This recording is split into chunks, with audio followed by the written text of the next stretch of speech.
नमस्कार बच्चों, welcome to education therapy. मैं हूं अखिलेश।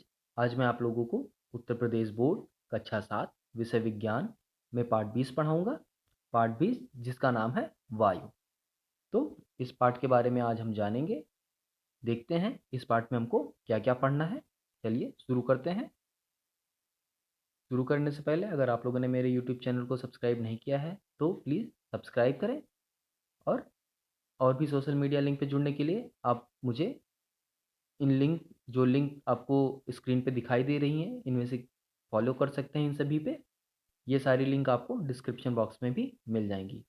आप मेरे टेलीग्राम चैनल से भी जुड़ सकते हैं, जहां आपको सारे पाठ के और जितने अभ्यास प्रश्न हम हल कर रहे हैं इन सभी के पीडीएफ फाइल आपको इस टेलीग्राम चैनल पे मिल जाएंगे। चलिए शुरू करते हैं, देखते हैं इस पाठ को। देखिए, पाठ या इकाई 20 जिसका नाम है वायु। पहले तो देख लेते हैं क्या क्या चीज़ें या क्या क्या बिंदु हमको इस पाठ में पढ़ना है। देखते हैं। वायु का संघटन, वायु के अन्य घटक एवं उनका उपयोग, ये चीज़ें पढ़नी है।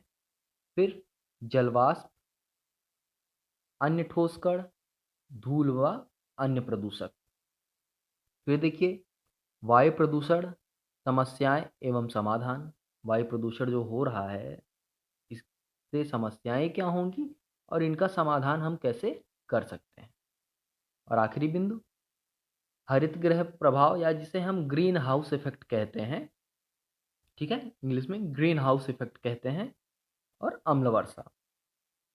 तो ये सारी चीज़ें हमको पढ़नी है।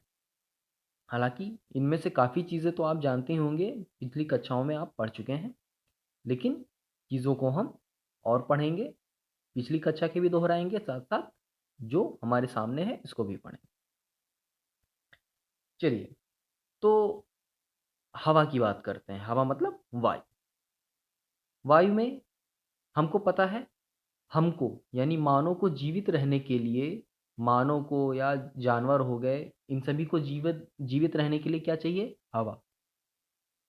हवा का मतलब हवा में मिली हुई ऑक्सीजन, यानी जिसको हम प्राणदायिनी गैस भी कहते हैं, ठीक है। ऑक्सीजन हमारे लिए सबसे ज़्यादा ज़रूरी क्या है? ऑक्सीजन, ठीक। तो एक चीज़ हमको पता चली कि हवा में ऑक्सीजन होता है, ठीक, जो जो मानव के लिए, जानवरों के लिए बहुत ज़रूरी है जीवित रहने के लिए, ठीक। तो ये जो हवा है, ऐसी हवा जो है वो कहाँ है? वो पृथ्वी पर ही है, ठीक। ऐसी हवा चंद्रमा पर है? क्या है? नहीं है। और किसी ग्रह पे? अभी जहाँ तक हम पहुँचे हैं, जहाँ तक हमने देखा है, वहाँ तक हमको पता है कि वहाँ पे ऐसी हवा नहीं है, ठीक है। तो पृथ्वी पे इसी हवा के कारण जीवन है, ठीक। चलिए, अभी आगे देखते हैं।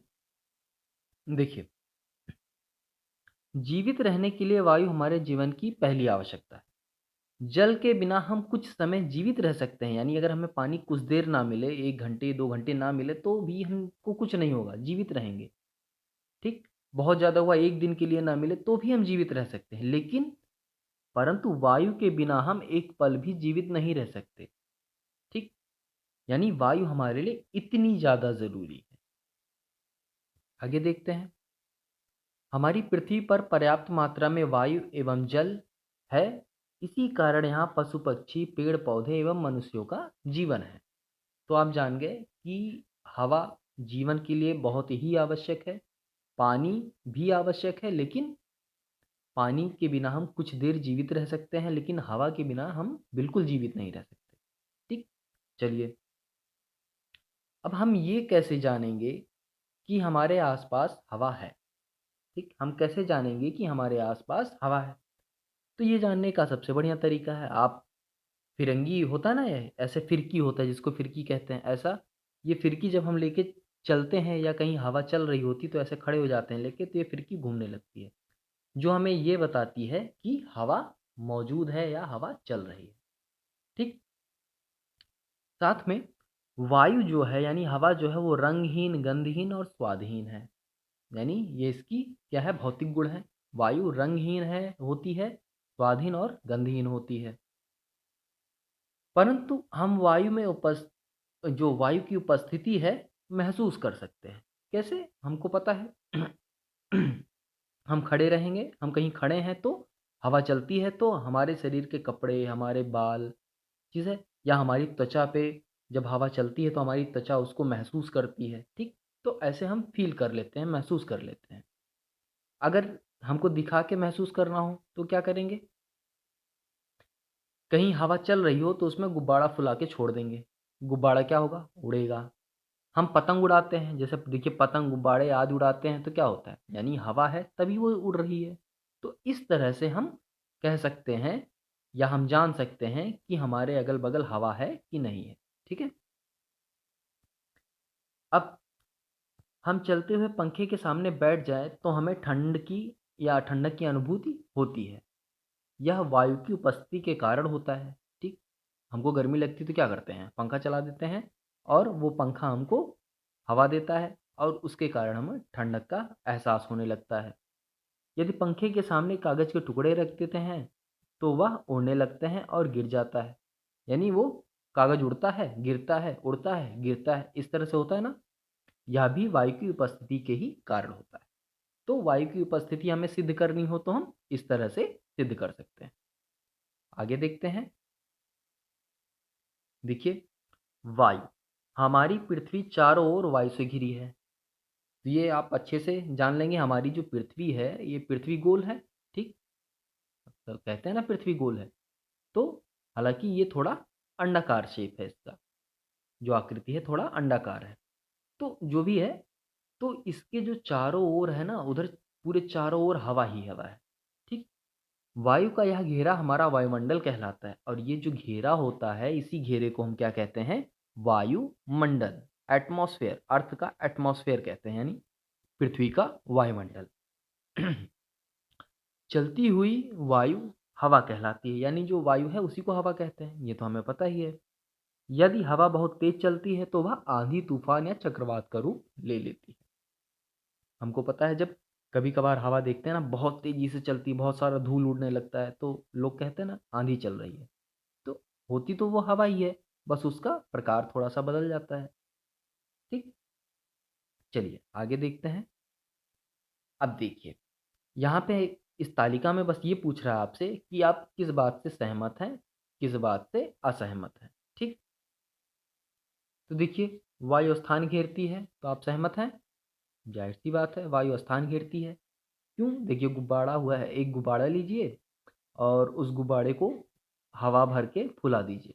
अब उसको कहीं रखेंगे तो ज़ाहिर-सी बात है वो जगह घेरेगा। थोड़ा-सा स्थान लेगा ना वो गुब्बारा, इसका मतलब वायु स्थान घेरती है। वायु दाब नहीं डालती, तो असहमत हैं, इससे आप वायु दाब डालती है, ठीक है? वायु में भार नहीं होता, तो वायु में भार होता है। क्या करेंगे? एक तरफ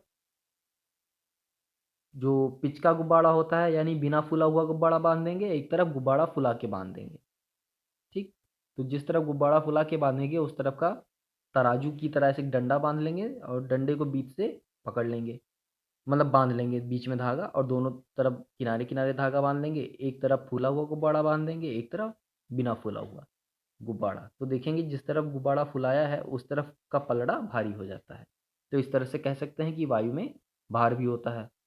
वायु कई गैसों का मिश्रण है, तो ज़ाहिर-सी बात है वायु में ऑक्सीजन गैस होती है और भी कई गैसें होती हैं मिली हुई, कार्बन डाइऑक्साइड होती है, तो कई गैसों का मिश्रण होता है ये।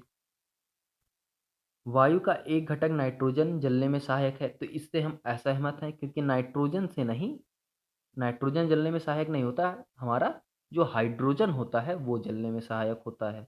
सॉरी, जो हमारा ऑक्सीजन होता है वो, ठीक है? हवा में जो ऑक्सीजन मौजूद होता है, जो ऑक्सीजन हम ग्रहण करते हैं, वही ऑक्सीजन आग के जलने में सहायक होता है, ठीक?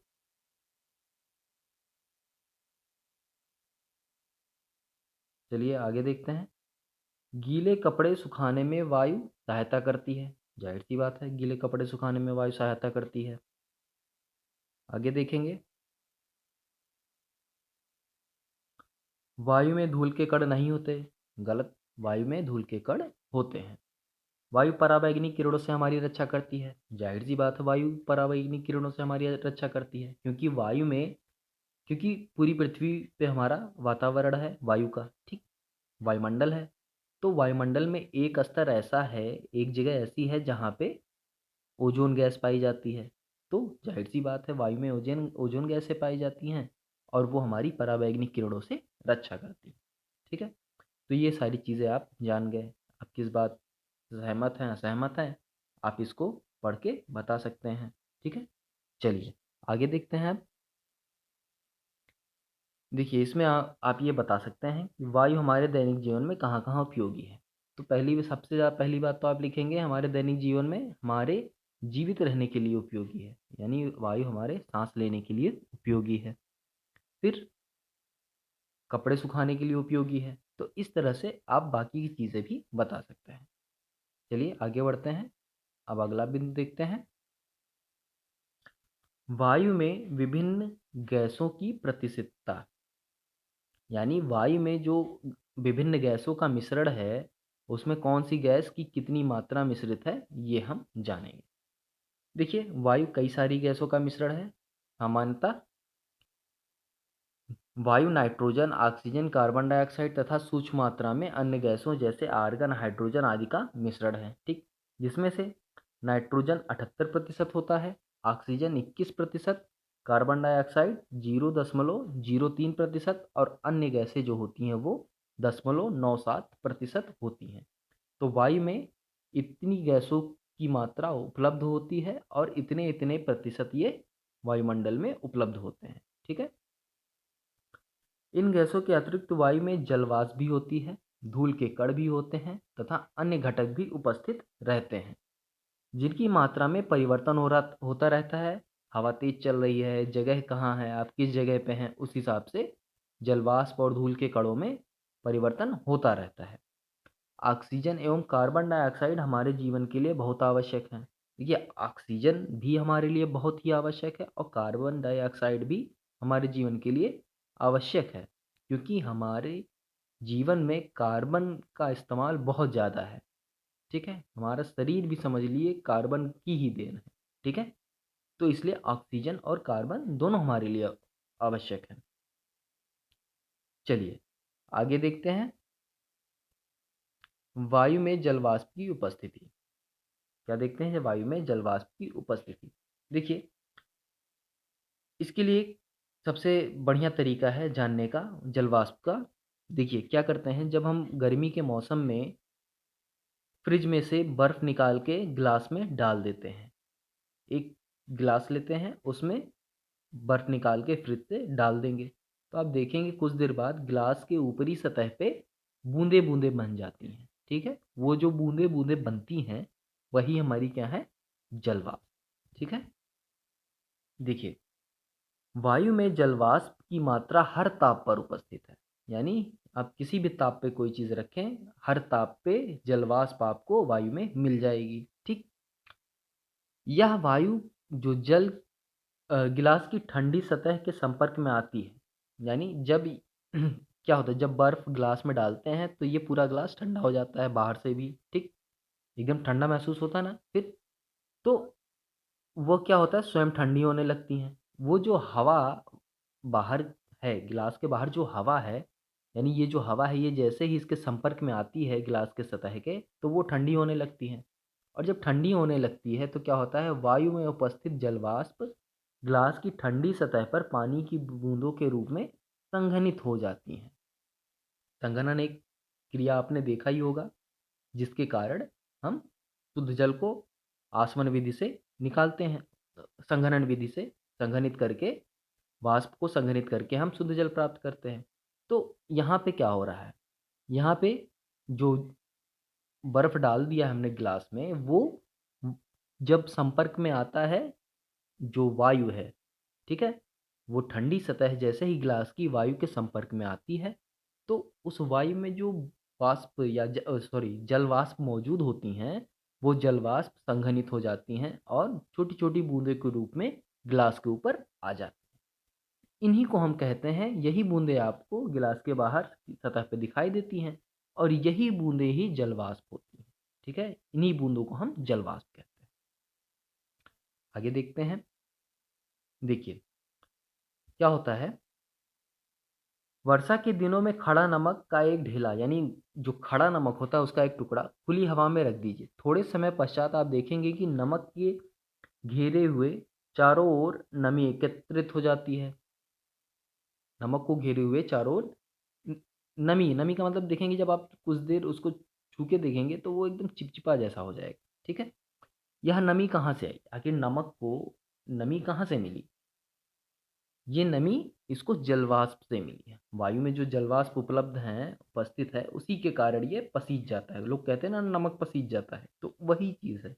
ये नमक जो जो है वो नमी एकत्रित कर लेता है और पसीज जाता है। अगला देखते हैं। एक स्टील के गिलास में कुछ बर्फ के टुकड़े डालें। ये जो अभी मैंने आपको ऊपर बताया, यही चीज़ है, ठीक? थोड़ी देर बाद सतह पर क्या दिखाई देता है? जल की बूंदें दिखाई देती हैं। इस प्रयोग को यदि वर्षा के मौसम में करें तो क्या अंतर होगा?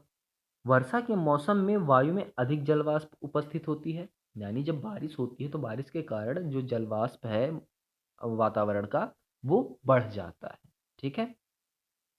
तो कारण गिलास की बाहरी सतह पर अपेक्षाकृत अधिक जल की बूंदें दिखाई देती हैं। यानी गर्मी के मौसम में यही क्रियाकलाप अगर करते हैं, प्रैक्टिकल आप करेंगे तो आपको जो ग्लास है उस पे उतनी बूंदें नहीं दिखाई देगी जितनी बूंदें आपको वर्षा के मौसम में दिखाई देंगी, ठीक है? यानी वर्षा के मौसम में जलवाष्प की मात्रा बढ़ जाती है और गर्मी के मौसम में जलवाष्प की मात्रा वर्षा के मौसम की तुलना में कम हो जाती है, ठीक है? चलिए, अब देखते हैं स्थान एवं समय के साथ जलवाष्प की मात्रा में परिवर्तन।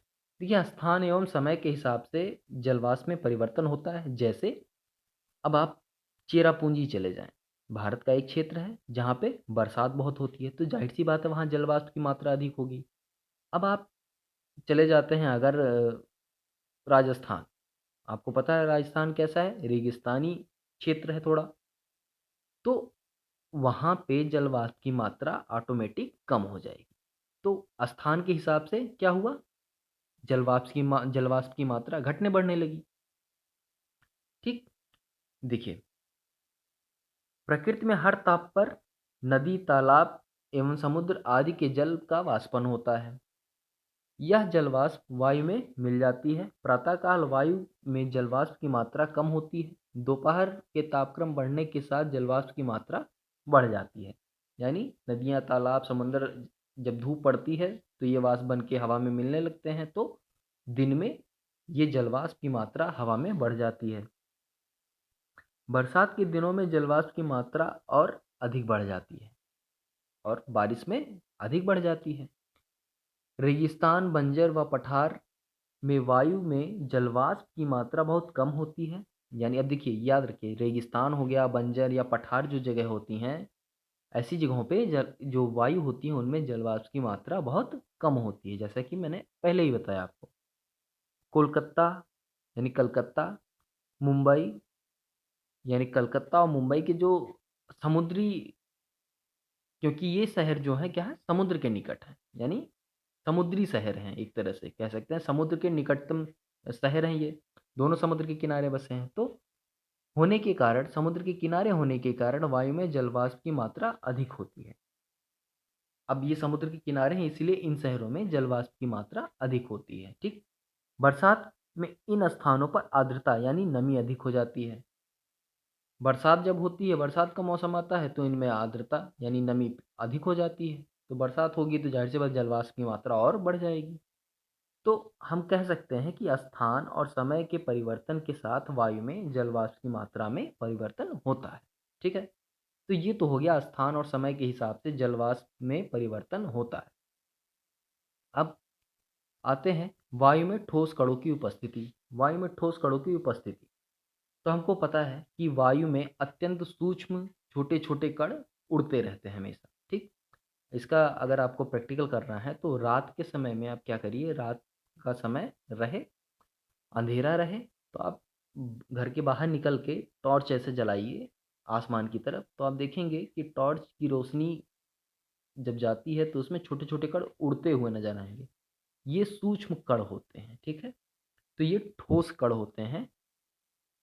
देखिए, गर्मी के दिनों में आप एक बंद कमरे में बैठे हैं, दरवाजे के छिद्र से सूर्य का तेज प्रकाश आ रहा है और सामने फर्श पर एक गोल चमकदार चित्र बन रहा है।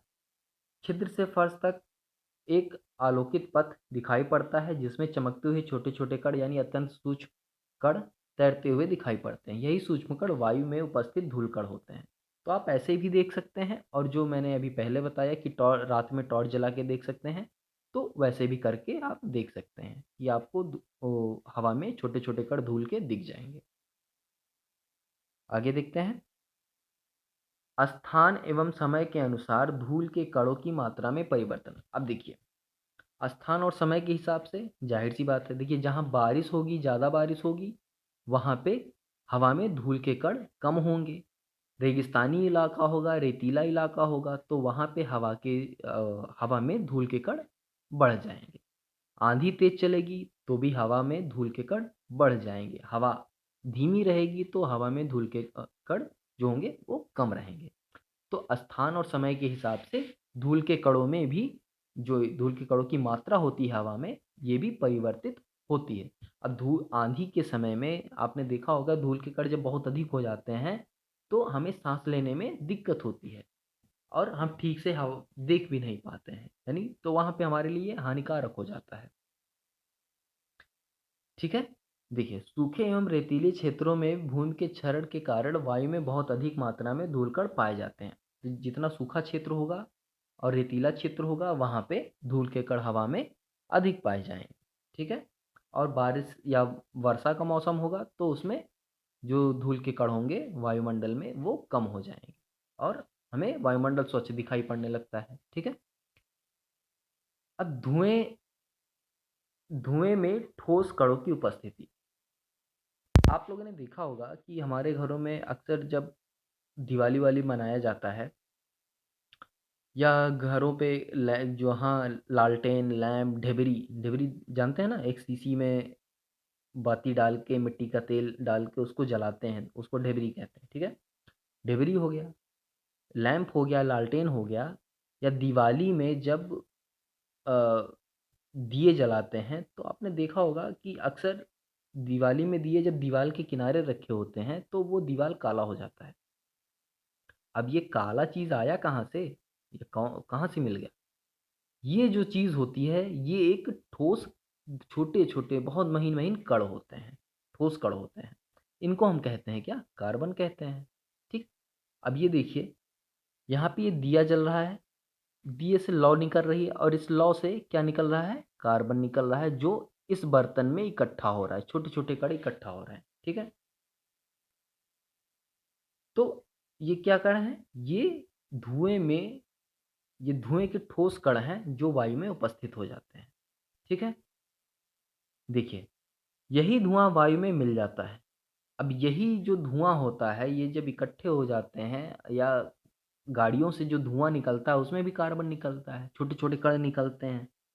तो वो क्या है, वो जाके हवा में मिल जाते हैं और फिर यही वो कण हैं जो हमारे लिए बहुत नुकसानदायक होते हैं। इनकी मात्रा जब अधिक हो जाती है तो हमें फिर दिक्कतें होने लगती हैं।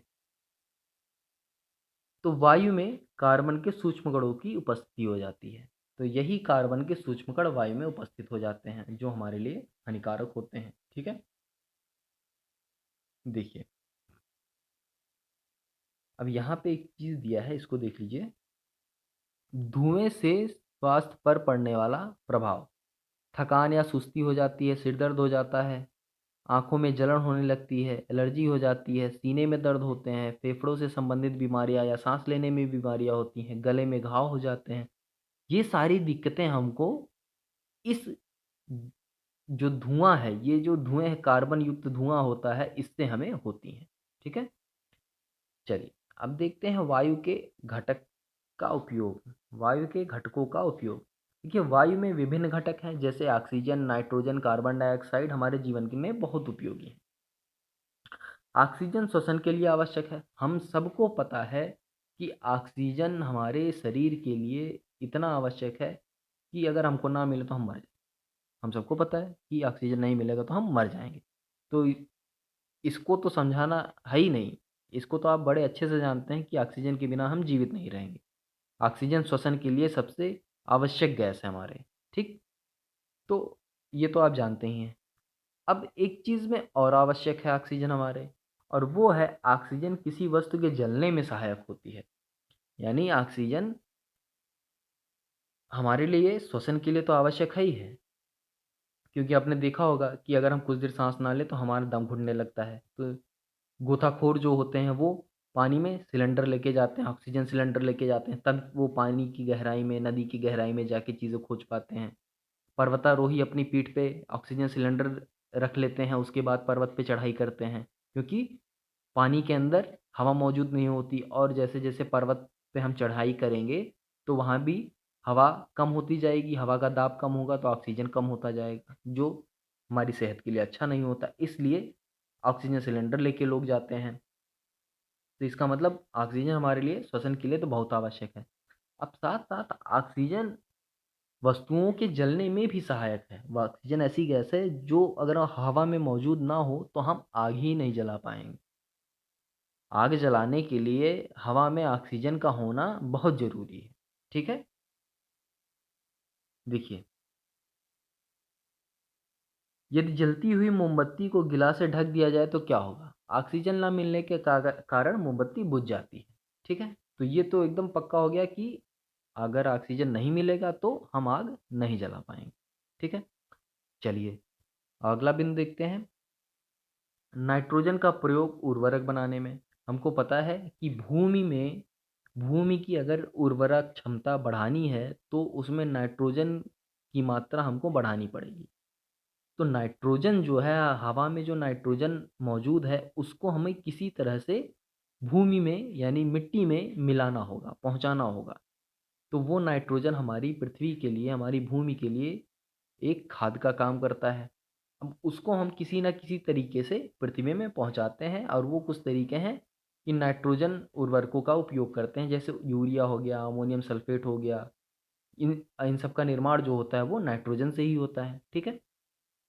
देखिए, भूमि को उपजाऊ बनाने के लिए खेत में क्या डालते हैं? भूमि को उपजाऊ बनाने के लिए खाद, उर्वरक का प्रयोग किया जाता है। नाइट्रोजन के कुछ यौगिक भूमि के उपजाऊपन को बढ़ाते हैं। यानी नाइट्रोजन जो है वो भूमि के उपजाऊपन को बढ़ाता है। कुछ नाइट्रोजनी उर्वरक जैसे यूरिया, अमोनियम सल्फेट का निर्माण नाइट्रोजन से किया जाता है। इसी प्रकार नाइट्रिक अम्ल का निर्माण भी नाइट्रोजन से किया जाता है। आजकल पैकेट बंद जलपान सामग्री जैसे आलू चिप्स तथा बिना पके तथा बिना तले भोजन के लिए तैयार खाद्य पदार्थों को तरोताज़ा रखने के लिए उनके पैकेट में नाइट्रोजन गैस भरी जाती है, क्योंकि नाइट्रोजन गैस पैकेट की वाष्प को विस्थापित कर देती है। तो ये बिंदु आप याद रखेंगे कि जो पैकेटों में गैस भरी जाती है, खान भोजन को तरोताज़ा रखने के लिए, वो नाइट्रोजन गैस होती है। क्यों भरी जाती है? क्योंकि नाइट्रोजन गैस जो जलवाष्प मौजूद होती है, उसको विस्थापित कर देती है, हटा देती है एक तरह से, ठीक है? जिससे जब जलवाष्प नहीं मौजूद होता, तो वो जो खाना है, वो काफ़ी दिनों तक स्वच्छ रहता है और सुरक्षित रहता है। चलिए, अब देखते हैं अगला बिंदु, कार्बन डाइऑक्साइड का प्रयोग प्रकाश संश्लेषण में। ये हमको पता है, जो पेड़-पौधे हैं हमारे, पेड़-पौधे प्रकाश की उपस्थिति में कार्बन डाइऑक्साइड तथा जल से प्रकाश संश्लेषण की क्रिया द्वारा भोजन तथा ऑक्सीजन का निर्माण करते हैं। तो पेड़-पौधे क्या हैं? हमको पता है, पिछली कक्षा में भी हम पढ़ चुके हैं कि पेड़-पौधे जो है प्रकाश की उपस्थिति में, कार्बन डाइऑक्साइड की उपस्थिति में और जल की उपस्थिति में क्या करते हैं? अपना भोजन तैयार करते हैं, और साथ-साथ ऑक्सीजन गैस भी निकालते हैं। ठीक? तो कार्बन डाइऑक्साइड का प्रयोग प्रकाश संश्लेषण में पौधे कर लेते हैं, और प्रकाश संश्लेषण में प्रयोग करने के बाद उसको क्या होता है, उसका वो ऑक्सीजन में परिवर्तित कर देते हैं पेड़ पौधे हमारे। अगला देखते हैं, कार्बन डाइऑक्साइड गैस आग को बुझाने में सहायक। अब देखिए, ऑक्सीजन गैस क्या है? आग को जलाने में सहायक, और कार्बन डाइऑक्साइड क्या है? वो है आग को बुझाने में सहायक। ठीक है? इसको हम अग्निशमक यंत्र जो होते हैं, उनमें कार्बन डाइऑक्साइड का प्रयोग करते हैं। अक्सर आपने देखा होगा कि कहीं न कहीं स्टेशन बस अड्डे पे, स्टेशन पे, पेट्रोल पंप पे एक लाल कलर का डब्बे जैसी चीज़ ऐसे रखी होती है, ऐसे बड़ा-सा ऐसे होता है लाल कलर का, उसमें पाइप निकला होता है, ठीक? तो ये रेड कलर का जो होता है, इसी में कार्बन डाइऑक्साइड भरा होता है, ठीक है? चलिए देखते हैं। देखिए, 1 चम्मच खाने वाला सोडा यानी खाने वाला सोडा क्या होता है? सोडियम बाइकार्बोनेट Na2CO3, ठीक? गिलास में डालें तथा मोमबत्ती को जला दें। ये देखिए एक गिलास लिया, इसमें Na2CO3 डाल दिया हमने और मोमबत्ती को जला दिया हमने, ठीक? अब क्या डाल दिया इसमें? फिर हमने एक सिरका थोड़ा-सा डाल दिया, थोड़ा-सा यहाँ तक सिरका डाल दिया। अब गिलास में मोमबत्ती की आधी ऊँचाई तक सिरका डालें। बुलबुले निकलते दिखाई देते हैं तथा मोमबत्ती बुझ जाती है। खाने वाला सोडा सिरके में उपस्थित एसिटिक अम्ल में एसिटिक अम्ल से क्रिया करके कार्बन डाइऑक्साइड गैस बनाती है। तो देखिए एसिटिक अम्ल से क्रिया करके जो हमारा Na2CO3 है वो कार्बन डाइऑक्साइड गैस बनाता है और कार्बन डाइऑक्साइड गैस बनने के कारण जो जलती हुई मोमबत्ती है वो बुझ जाती है क्योंकि वहाँ कार्बन डाइऑक्साइड की मात्रा अधिक हो जाती है, ठीक? तो जलती हुई मोमबत्ती को वो बुझा देती है। इस गुण के कारण कार्बन डाइऑक्साइड गैस का उपयोग अग्निशामक यंत्र में आग बुझाने के लिए किया जाता है। देखिए इसको कुछ और भी जान लेते हैं, फिर आते हैं उस पे, ठीक है? देखिए, गैसीय CO2 को -57 डिग्री सेल्सियस तक ठंडा करने पर यह ठोस अवस्था में परिवर्तित हो जाती है, जिसे शुष्क बर्फ कहते हैं। ये चीज़ आप याद करेंगे कि कार्बन डाइऑक्साइड गैस को हम -57 डिग्री सेंटीग्रेड या सेल्सियस पर ठंडा करते हैं, तो ये ठोस में परिवर्तित हो जाती है। जैसे 0 डिग्री सेल्सियस पे हमारा पानी बर्फ में परिवर्तित होता है, वैसे कार्बन डाइऑक्साइड -57 डिग्री सेल्सियस पे ठोस में परिवर्तित होता है, जिसे हम शुष्क बर्फ कहते हैं। यह गीली नहीं होती परंतु बर्फ जैसी दिखाई देती है। इसका उपयोग रेफ्रिजरेशन में किया जाता है। प्रशीतन या रेफ्रिजरेशन जिसको बोलते हैं में किया जाता है। सोडा वाटर, कोला तथा अन्य झागदार पेय जो बुलबुले दिखाई पड़ते हैं में कार्बन डाइऑक्साइड यानी आपने थम्स अप पिया होगा, कोको कोला पिया होगा, उसमें देखते हैं ना कि थोड़ा सा हिला देने पे बुलबुले निकल आते हैं। वो बुलबुले कैसे आते हैं? कार्बन डाइऑक्साइड गैस के कारण ही आते हैं, ठीक है? अब हम देखते हैं अग्निशमक यंत्र। अग्निशामक यंत्र यानी जो आग बुझाने वाले यंत्र हैं वो कैसे बनते हैं? देखिए, इस यंत्र का बाहरी कक्ष धातु का बेलनाकार बर्तन होता है जिसमें सोडियम कार्बोनेट का विलयन भरा होता है। सोडियम कार्बोनेट, ठीक? Na2CO3। एक चीज़ मुझे लग रहा है मैंने ऊपर Na2CO3 बोल दिया यहाँ पे ये देखिए खाने वाला सोडा है NaHCO, ये आपका सोडियम बाइकार्बोनेट है NaHCO3, ठीक है? ये मैंने गलत बोल दिया है, इसको आप सही कर लेंगे। क्या होगा? सोडियम बाइकार्बोनेट है ये। सोडियम कार्बोनेट का फार्मूला है Na2CO3 और सोडियम बाइकार्बोनेट क्या है? NaHCO3, ठीक? चलिए, तो ये आप सही कर लीजिएगा ठीक से। चलिए, अब देखते हैं अग्निशामक यंत्र। देखिए, क्या होता है इसमें सोडियम कार्बोनेट का विलयन भरा होता है। ये सोडियम कार्बोनेट मतलब Na2CO3। इस बर्तन के अंदर एक छोटी सी बेलनाकार शीशी होती है जिसमें सल्फ्यूरिक अम्ल भरा होता है, ठीक? उपयोग के समय इस उपकरण को उल्टा करके जमीन पर पटक देते हैं। पटकने से शीशा टूट जाता है और सल्फ्यूरिक अम्ल सोडियम कार्बोनेट से क्रिया करके कार्बन डाइऑक्साइड गैस बनाता है। इस गैस का छिड़काव जलने वाली वस्तु पर करने से आग बुझ जाती है, ठीक है? ये जो शीशी है, ये देखिए यही शीशी हमारी क्या होती है जब हम उल्टा करके पटकते हैं तो ये फूट जाती है और इसमें भरा क्या होता है हमारा? सल्फ्यूरिक अम्ल, ठीक? और बाकी चीज़ें हमारी क्या होती हैं? ये सारी चीज़ें जो होती हैं ये हमारा होता है सोडियम कार्बोनेट का विलयन होता है, ठीक? सोडियम कार्बोनेट होता है। लाल रंग के अग्निशामक यंत्र सभी महत्वपूर्ण सार्वजनिक स्थानों जैसे बैंक, सिनेमाघर, कार्यालय आदि में रखे जाते हैं ताकि दुर्घटना होने पर इसका तत्काल उपयोग किया जा सके, ठीक है? चलिए, अब आते हैं वायु प्रदूषण। देखिए, वायु प्रदूषण आप सभी को पता है वायु प्रदूषण की मात्रा बढ़ रही है। जैसे-जैसे गाड़ियाँ बढ़ रही हैं, फैक्ट्रियों में चीज़ें बढ़ रहे हैं, तो इनके कारण क्या होती है, धुआँ ज़्यादा निकलते हैं जिससे वायु प्रदूषण ज़्यादा होता है। देखिए, आपने महसूस किया होगा कि जिस वातावरण में धूल के कणों एवं धुएँ की मात्रा अधिक होती है, वहाँ का वातावरण काफ़ी प्रदूषित होता है। सांस लेने में कठिनाई होने लगती है, क्योंकि ऐसे वातावरण में वायु के संघटकों के प्रतिशत में परिवर्तन हो जाता है। ठीक है? हमने महसूस किया होगा बाग बगीचे ज़्यादा स्वच्छ लगते हैं, भीड़ भाड़ वाली सड़कें जो होती हैं वहाँ पे हवा अशुद्ध होती है, आवासीय क्षेत्रों में हवा औद्योगिक क्षेत्रों की अपेक्षा शुद्ध होती है। ठीक है? ये चीज़ें हमने महसूस की है। देखिए, विभिन्न स्थान एवं स्थिति के कारण वायु अपेक्षाकृत अधिक शुद्ध एवं कम शुद्ध होती है। ईंधन के जलने, कल कारखानों से हानिकारक गैस निकलने एवं अन्य विभिन्न प्रकार के मानवीय क्रियाकलापों से वायु के संघटकों के प्रतिशत में परिवर्तन होता रहता है। इन क्रियाकलापों से वायु में अवांछनीय एवं हानिकारक प्रदूषकों की मात्रा की वृद्धि होना ही वायु प्रदूषण की स्थिति उत्पन्न करता है। वायुमंडल में उपस्थित प्रदूषकों की मात्रा में वृद्धि से वायु में उपस्थित विभिन्न गैसों की प्रतिशतता में परिवर्तन होना ही वायु प्रदूषण है। यह मानव स्वास्थ्य, जीव जंतुओं एवं पेड़ पौधों के लिए हानिकारक होता है। हमें पता है कि वायु प्रदूषण हमारे लिए हानिकारक है। बहुत से लोगों को अस्थमा, दमा ये सब वायु प्रदूषण के कारण हो जाता है, ऐसी बीमारियां। ठीक है? वायु प्रदूषण मुख्यतः शहरीकरण, औद्योगिकरण तथा वाहनों की संख्या में वृद्धि होने के कारण होता है। तो ये हमारे कारण थे वायु प्रदूषण होने के। अब देखिए वायु प्रदूषण के कारक। वायु प्रदूषण के कारक, देखिए आइए हम ये भी जान लेते हैं थोड़ा। हम नाक द्वारा श्वसन करते हैं। नाक में छोटे छोटे रोम व म्यूकस पाए जाते हैं जो धूल व धूल के कणों को नाक में जाने से रोकते हैं। इसी कारण हमें मुंह से सांस लेने के लिए मना करते हैं।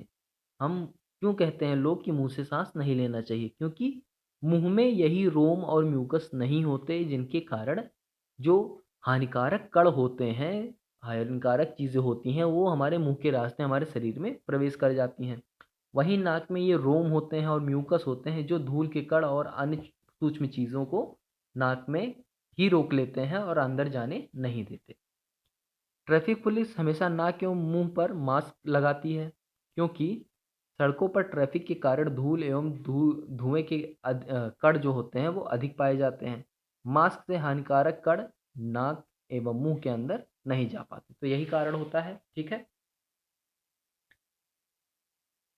देखिए प्रदूषण के जो कारण हैं वो क्या है। देखिए, कार्बन मोनोऑक्साइड गाड़ियों से निकलता है, क्लोरोफ्लोरोकार्बन रेफ्रिजरेटर और एसी से निकलता है। ये ओजोन आप यहाँ से हटा दीजिए। ठीक, ओजोन हमारे लिए क्या है, फायदेमंद गैस है।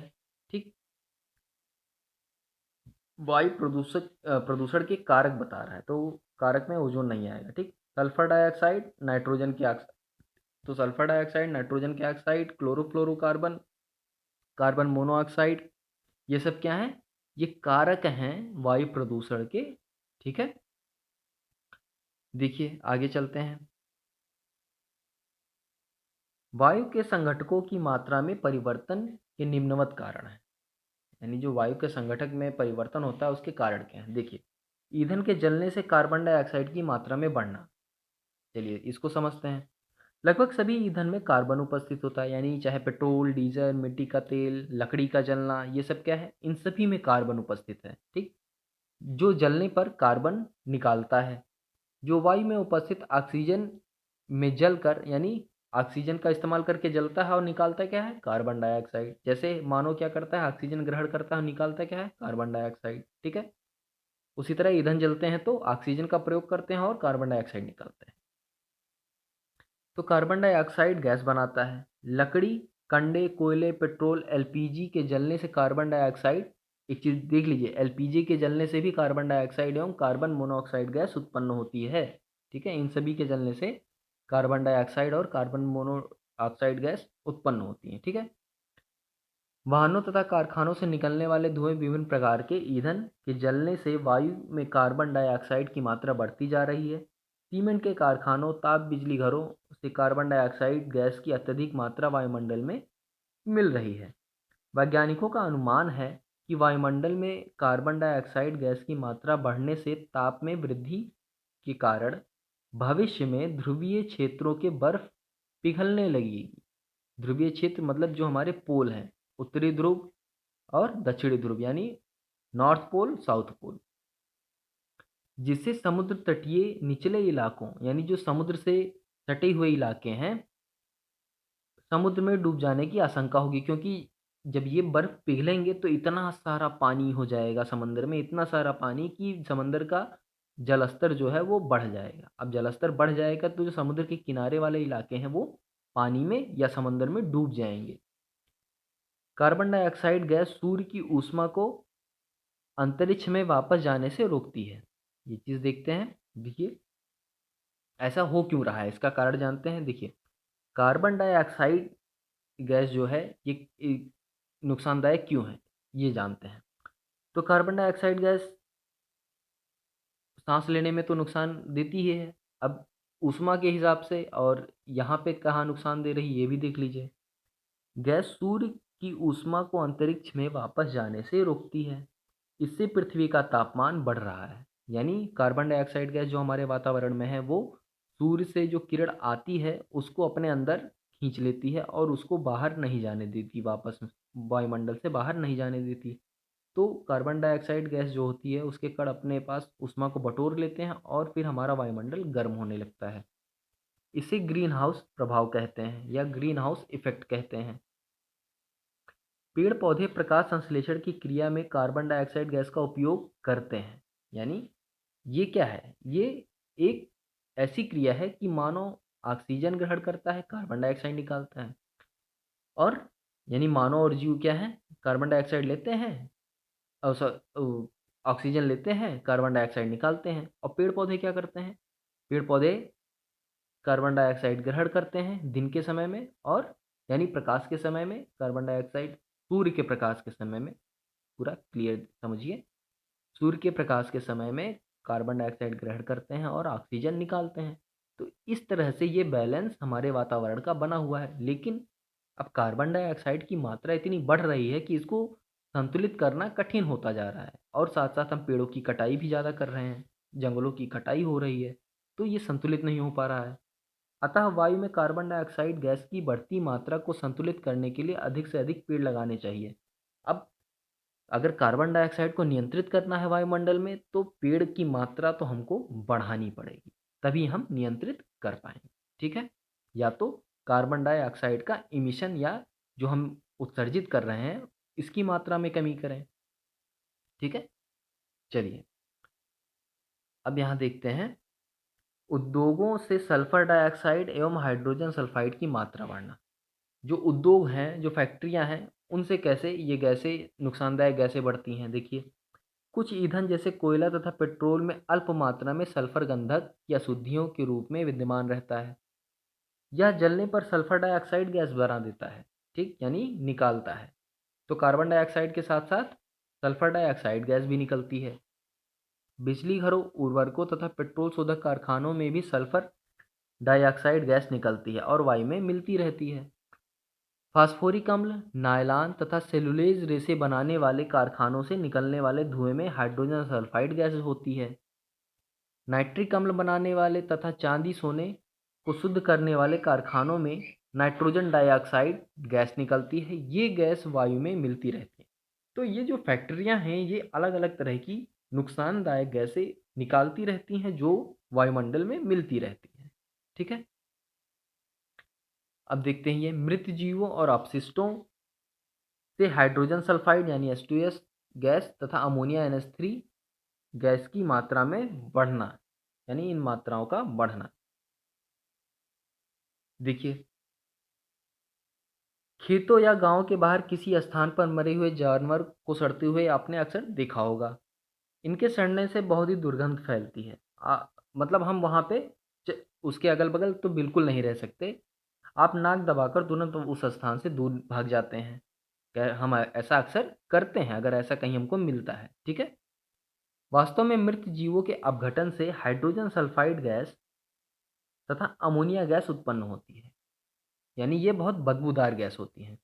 इस प्रकार जीवाश्म ईंधन के जलने पर हाइड्रोजन सल्फाइड गैस उत्पन्न होती है, जो चांदी के आभूषणों को काला कर देती है। अब चांदी के आभूषण काला कैसे होते हैं? हाइड्रोजन सल्फाइड गैस से हो जाते हैं, वातावरण में उपलब्ध हाइड्रोजन सल्फाइड गैस के कारण हो जाते हैं। ठीक है, जीवाश्म ईंधन से हाइड्रोजन सल्फाइड गैस निकलती है, हाइड और जो जीव सड़ते हैं उनसे हाइड्रोजन सल्फाइड गैस और अमोनिया दोनों गैस निकलती है। तो ये बिंदु हैं, इनको आप याद रखेंगे। ठीक है,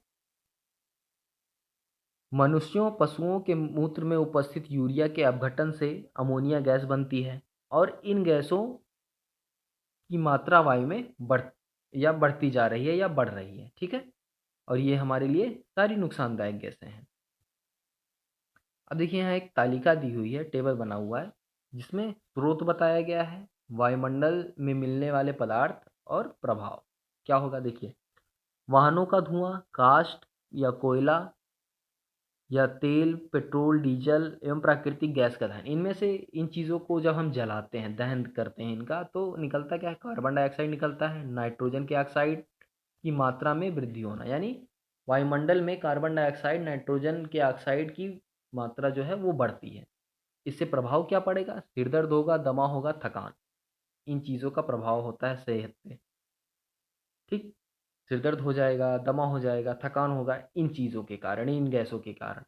अगला देखिए, ईंधनों का अपूर्ण दहन। जब ईंधन पूरी तरह से उसका दहन नहीं होता, नहीं जलते, तो क्या बनता है? कार्बन मोनोऑक्साइड की मात्रा वृद्धि होती है, जिससे दम घुटता है। यानी अगर कार्बन मोनोऑक्साइड की जो गैस है, इसकी मात्रा में आप सो जाएं, तो क्या होगा?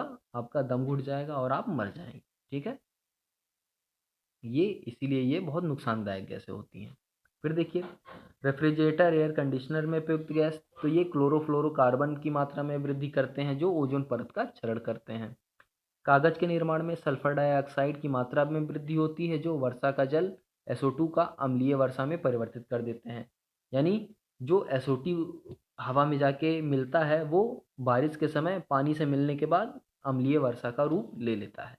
ठीक है, चलिए अब आते हैं ग्रीन हाउस इफेक्ट।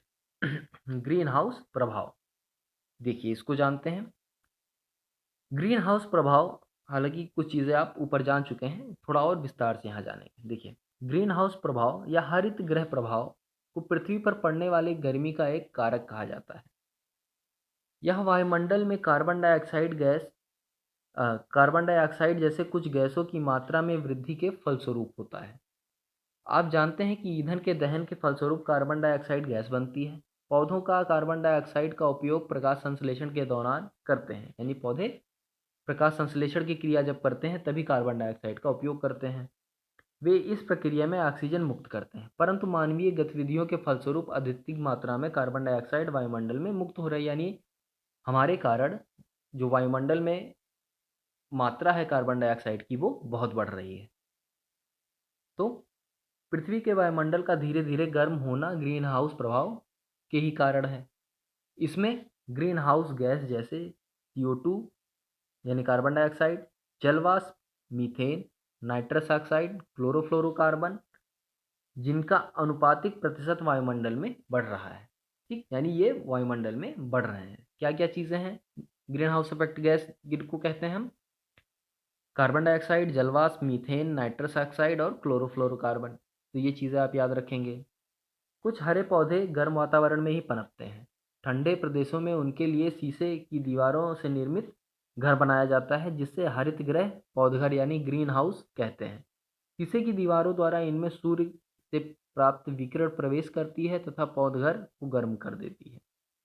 वायुमंडल में भी कार्बन डाइऑक्साइड की उपस्थिति के कारण पौधघर की ही तरह का प्रभाव उत्पन्न होता है। यही कारण है कि इसको ग्रीन हाउस इफेक्ट कहते हैं। ठीक है, ग्रीन हाउस इफेक्ट इसको क्यों कहते हैं? इसका यही कारण है कि कुछ पौधे क्या हैं, गर्म वातावरण में पनपते हैं, तो उसको पनपाने के लिए हम जिस तरह का वातावरण तैयार करते हैं वो कुछ ऐसा ही होता है, ग्रीन हाउस इफेक्ट, जिसको ग्रीन हाउस कहते हैं। उसी के नाम पे इसको हम ग्रीन हाउस प्रभाव कहते हैं। और इसी कारण से पौधघर का प्रभाव या ग्रीन हाउस प्रभाव भी कहते हैं। ठीक है, इसे इसीलिए कभी कभी पौधघर प्रभाव भी कहा जाता है। चलिए अब देखते हैं अम्ल वर्षा। ठीक है, अम्ल वर्षा का कारण क्या है? देखिए, अम्ल वर्षा उस वर्षा को कहते हैं जिसका सल्फर डाइऑक्साइड यानी SO2 एवं नाइट्रोजन ऑक्साइडों जैसे घुले हुए प्रदूषकों की उपस्थिति के फलस्वरूप सामान्य से अधिक अम्लीय हो जाता है। ये अम्लीय ऑक्साइड जीवाश्म ईंधनों के दहन के फलस्वरूप मुक्त होते हैं। यानी जब जीवाश्म ईंधन हम जलाते हैं तो SO2 और नाइट्रोजन के ऑक्साइड ये सब बनते हैं और हवा में जाके मिल जाते हैं। फिर अम्ल वर्षा के मुख्यतः नाइट्रिक एवं सल्फ्यूरिक अम्ल होते हैं जो नाइट्रोजन के ऑक्साइड एवं सल्फर डाइऑक्साइड के घुलने के फलस्वरूप बनते हैं। यानी इनके घुलने के कारण जो अम्ल वर्षा होती है, अम्ल बनते हैं, वो नाइट्रिक एवं सल्फ्यूरिक अम्ल बनते हैं। ठीक है, अम्ल वर्षा भवनों एवं मूर्तियों विशेषकर पत्थर एवं संगमरमर से बनी वस्तुओं का क्षरण करती हैं। ठीक है, अम्ल वर्षा से पर्यावरण पर दुष्परिणाम स्पष्ट रूप से दृष्टिगत है। अम्ल वर्षा मृदा, जल स्रोत, जंगल तथा मानवीय स्वास्थ्य को नुकसान पहुंचाती है। बहुत सी झीलें एवं झरने अम्लीय वर्षा से प्रदूषित हो गए हैं। इसके फलस्वरूप मछलियां भी या मछलियों की बहुत सी प्रजातियां विलुप्त हो गई हैं एवं जंगलों, वन्य जीवन तथा अन्य जीवधारियों को नुकसान पहुंच रहा है। तो अम्ल वर्षा से काफ़ी नुकसान होता है। ठीक है, देखिए ये आपने अक्सर सुना होगा। क्या आप जानते हैं? देखिए, अगर आगरा के ताजमहल के संगमरमर का क्षरण होकर पीला पड़ना अम्ल वर्षा के कारण है। ठीक है, मथुरा में स्थित तेल शोधन कारखाने जो हैं से उनसे सल्फर एवं नाइट्रोजन के ऑक्साइड जो हैं वो वर्षा जल से क्रिया करके अम्ल वर्षा करते हैं जो संगमरमर का क्षरण करती है। तो संगमरमर का क्षरण या ताजमहल में जो संगमरमर लगे हैं उनका क्षरण का कारण अम्लीय वर्षा है। ठीक है, अब देखिए इस पार्ट में हमने क्या क्या सीखा। हमने सीखा में पृथ्वी के चारों ओर वायु का घेरा होता है जो हमारा वायुमंडल होता है। चलती हुई वायु हवा कहलाती है। वायु रंगहीन, गंधहीन, स्वादहीन होती है। वायु में 78% नाइट्रोजन, 21% ऑक्सीजन, 0.03% कार्बन डाइऑक्साइड तथा 0.97% अन्य गैसें विद्यमान होती हैं। वायुमंडल में जलवाष्प तथा ठोस कणों के रूप में धूल कण भी उपस्थित होती हैं। वायु में उपस्थित ऑक्सीजन श्वसन के लिए आवश्यक है। वायु में उपस्थित कार्बन डाइऑक्साइड प्रकाश संश्लेषण व आग बुझाने में काम आती है। वायु में उपस्थित नाइट्रोजन का प्रयोग उर्वरक बनाने में किया जाता है। आगे देखिए, वायु प्रदूषण। वायु में carbon monoxide, chlorofluorocarbon, ozone, ozone हटाइए, प्रदूषण की बात कर रहे हैं ना, यहाँ ओजोन हटाइए। ठीक है, क्लोरोफ्लोरोकार्बन, सल्फर डाइऑक्साइड, नाइट्रोजन के ऑक्साइड तथा कार्बन डाइऑक्साइड की मात्रा से प्रतिशत मात्रा में वृद्धि होती है। ठीक है, तो इनकी वृद्धि के कारण ही ये वायु प्रदूषण होते हैं। वायु प्रदूषण वाहनों से निकलने वाले धुएं, ईंधनों के जलने से निकलने वाले धुएं, कारखानों एवं उद्योगों से निकलने वाली जहरीली गैसों के कारण होती है। हरित गृह प्रभाव। कार्बन डाइऑक्साइड गैस की अधिकता के कारण पृथ्वी की गर्मी में वृद्धि होना है। ठीक है, वायु में पाई जाने वाली गैसें सल्फर डाइऑक्साइड एवं नाइट्रोजन के ऑक्साइड वर्षा के जल से अभिक्रिया करके अम्ल वर्षा बनाते हैं या करते हैं जो हमारे स्वास्थ्य के लिए हानिकारक। तो ये कुछ बिंदु थे, कुछ बिंदु मैंने आपको बताए कि जो इम्पोर्टेंट है वो आप पढ़ के हमें पढ़ेंगे और उसको याद कर लेंगे। ठीक है, क्योंकि वो आगे जाके भी आप लोगों के लिए बहुत काम लायक है। चलिए, तो ये पाठ आपने पढ़ लिया। अब आपके यहाँ से शुरू होते हैं अभ्यास प्रश्न। ठीक है, जैसे पहला प्रश्न क्या कह रहा है? दहन में सहायता करने वाली गैस। दहन मतलब जलाने में सहायता करने वाली गैस कौन सी होती है? ऑक्सीजन होती है, आपको पता है। ठीक है, तो इस तरह से आप जान सकते हैं। ठीक है, ये अभ्यास प्रश्न आप हल करेंगे। मैंने आपको पाठ को बहुत आराम से पढ़ाया है। कुछ जो ज़रूरी बिंदु हैं उनको मैंने आपको बताया भी है, तो वो सारी चीज़ें आप पढ़ेंगे, समझेंगे और इस अभ्यास प्रश्न को करेंगे। 4 ही प्रश्न हैं। ठीक है, तो ये अभ्यास प्रश्न आप लोग हल करेंगे।